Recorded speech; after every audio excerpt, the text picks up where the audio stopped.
friends, welcome to daily fresh recipes. நம்ம இன்னைக்கு fried rice எப்படி செய்யலாம்னு பாப்போம்.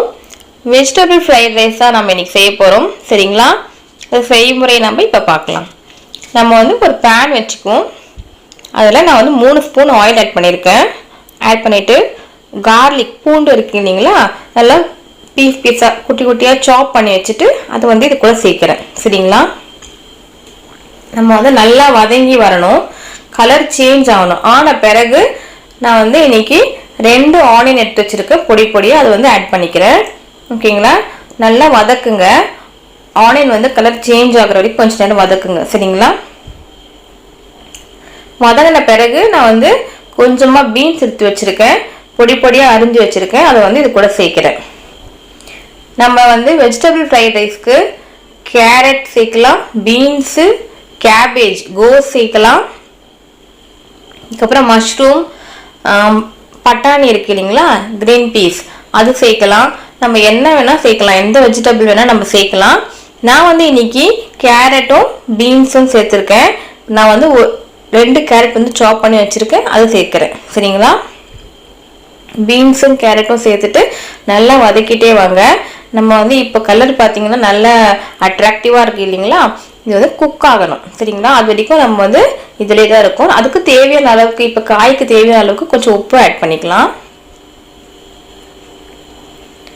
உப்பு சேர்த்துட்டு நம்ம வந்து இது கொஞ்ச நேரம் வந்து வதங்கி வரணும். நல்லா குக் ஆகணும், சாஃப்ட் ஆகணும் கேரட் பீன்ஸ்லாம். அப்போ தான் சாப்பிடும்போது நல்லாயிருக்கும். அதுக்காட்டி கொஞ்ச நேரம் வந்து ஃப்ளேம்லேயே வைங்க. சரிங்களா? இப்போ பாருங்கள் நல்லா வதங்கி வந்துடுச்சு. இந்த மாதிரி நமக்கு அளவு பார்த்தாவே உங்களுக்கு தெரியும், கலர் சேஞ்ச் ஆனது எல்லாம் பார்த்தாவே தெரியும் குக் ஆயிடுச்சு அப்படின்ட்டு. இந்த மாதிரி குக் ஆன பிறகு நம்ம என்ன பண்ணணும்னா, நான் வந்து அரிசி வந்து சாப்பாடு ஏற்கனவே நான் வேக வச்சிருக்கேன். சரிங்களா? ஒரு குண்டால வந்து வேக வைக்கும்போது கொஞ்சமாக உப்பு போட்டு வேக வைங்க. 1 ஸ்பூன் ஆயில் ஆட் பண்ணுங்க. அப்போ தான் அரிசி ஒட்டாமல் இருக்கும். நல்லா ஆற வச்ச பிறகு காலையிலேயே வெடிச்சிருங்க. ஆறின பிறகு நம்ம ஃப்ரைட் ரைஸ் செய்ய ஆரம்பிக்கலாம். சரிங்களா? அப்போ இது வந்து ஆறின அரிசி நம்ம போடும்போது அரிசி உடையாமல் வரும் நமக்கு. அதுக்காக தான் வந்து அது வந்து நல்லா வதங்கின பிறகு இந்த அரிசியை நம்ம சாப்பாடு ஆற வச்சதை எடுத்து இதில் போடணும். சரிங்களா? போட்டுட்டு நல்லா அதுக்கு மேலே நான் தேவையான அளவுக்கு நம்ம காரம் சேர்க்காதனால நான் வந்து பெப்பர் ஆட் பண்ணுறேன். சரிங்களா? 2 ஸ்பூன் பெப்பர் ஆட் பண்ணிக்கோங்க. அதுக்கப்புறம் ஃப்ரைட் ரைஸ்னாவே சோயா சாஸ் வந்து ரொம்ப அவசியம். சோயா சாஸ் வந்து நம்ம கடையிலலாம் விற்கும். அது பார்த்தீங்கன்னா வாங்கிட்டு நான் வந்து இன்னைக்கு 3 ஸ்பூன் சோயா சாஸ் ஆட் பண்ணுறேன். கொஞ்சமாக தான் அதை ஆட் பண்ணணும், நிறைய ஆட் பண்ணக்கூடாது. சரிங்களா? கொஞ்சமாக மேலே ஆட் பண்ணிவிட்டு நம்ம வந்து கலட்டி விடணும். ஓகேங்களா? நம்ம வந்து இதெல்லாம் செய்யும்போது நம்மளோட பேன் வந்து ஃப்ளேம்லேயே தான் இருக்கணும். ஓகேங்களா? ஹீட் ஆகிட்டே தான் இருக்கணும். நல்லா வந்து கலரி விடுங்க. நம்ம ரைஸ் வந்து கொஞ்சம் சாஃப்டாக தானே இருக்கும். இப்போ நம்ம இது ஃப்ரை பண்ணும்போது நல்லா ஃப்ரைடாக ஆகிடும். நல்லா வறுத்த மாதிரி கொஞ்சம் நல்லா கிறிஸ்பியாக ஆகும். ஓகேங்களா? அதுக்காக தான் வந்து ஃப்ளேம்லேயே வைங்க நான் சொல்கிறேன். அப்போ இந்த நம்ம ஆட் பண்ண சோயா சாஸ், இந்த பெப்பர்லாம் வந்து எல்லா பக்கமும் வந்து ஈவனாக ஸ்ப்ரெட் ஆகிற மாதிரி நல்லா கலரி விடுங்க. கலரும் போது சாஃப்டாக கலருங்க, அரிசி உடையக்கூடாது. நம்ம எப்போவுமே வந்து பாஸ்மதி ரைஸ் யூஸ் பண்ணால் நல்லாயிருக்கும் ஃப்ரைட் ரைஸ்க்கு. சரிங்களா? இது வந்து நல்லா கலரி விட்டுட்டு, ரொம்ப சிம்பிளுங்க. நம்ம சாப்பாடு வந்து வெடித்து வச்சுட்டோம் அப்படின்னா செய்கிறது செம ஈஸி ஃப்ரெண்ட்ஸ். சரிங்களா? நமக்கு வந்து டைம் வந்து சேவ் ஆகும்.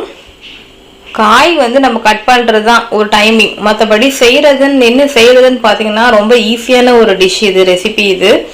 ஓகேங்களா? நல்லா கலரி விட்டுக்கோங்க. நல்லா ஸ்ப்ரெட் கலரி விட்ட பிறகு அரிசிலாம் ஃப்ரை ஆனது உங்களுக்கு தெரியும். அந்த மாதிரி நல்லா ஃப்ரை ஆன பிறகு நம்ம வந்து ஸ்ப்ரிங் ஆனியன் இருக்கு இல்லைங்களா, வெங்காயத்தாள் சொல்லுவாங்க இல்லை, அது வாங்கிட்டு நல்லா வாஷ் பண்ணிவிட்டு சின்ன சின்ன பீஸாக கட் பண்ணி வச்சுக்கோங்க. கட் பண்ண ஸ்ப்ரிங் ஆனியனை நம்ம வந்து இந்த மாதிரி நல்லா அரிசிலாம் வந்து ஃப்ரைட் ஆன பிறகு இறக்குறதுக்கு கொஞ்சம் 5 மினிட்ஸ் பிஃபோர் வந்து நம்ம இதுக்கு மேலே வந்து சேர்க்கணும். சரிங்களா? இந்த ஸ்ப்ரிங் ஆனியன் சேர்த்துட்டு நல்லா இந்த மாதிரி சாப் பண்ண ஸ்ப்ரிங் ஆனியன் நல்லா சின்ன சின்னதாக சாப் பண்ணி வச்சுருக்கணும். சரிங்களா? இதை வந்து இது கூட சேர்த்துட்டு நல்லா வந்து கலரி விடுங்க. ஓகேங்களா? அப்போ நமக்கு செம டேஸ்டி ஆகிடும். ஃப்ரைட் ரைஸ் அப்படின்னா உங்களுக்கு வந்து காம்பினேஷன் பார்த்தீங்கன்னா காலிஃப்ளவர் பக்கோடா தான். நான் ஏற்கனவே ஒரு வீடியோ போட்டிருக்கேன். மேலே வந்து ஐ பட்டன் கிளிக் பண்ணி பார்த்துக்கோங்க, லிங்க் கொடுத்துருக்கேன். ஓகேங்களா? இது கூட செஞ்சு பாருங்க. ஃப்ரைட் ரைஸ் காலிஃப்ளவர் பக்கோடா செஞ்சு பாருங்க. எப்படி இருக்கு சொல்லிட்டு கமெண்ட் பாக்ஸ்ல கமெண்ட் பண்ணுங்க my dear friends. If you like my channel, please subscribe. Thanks for watching. Thank you for all my subscribers my dear friends. Thank you very much. Thanks a lot.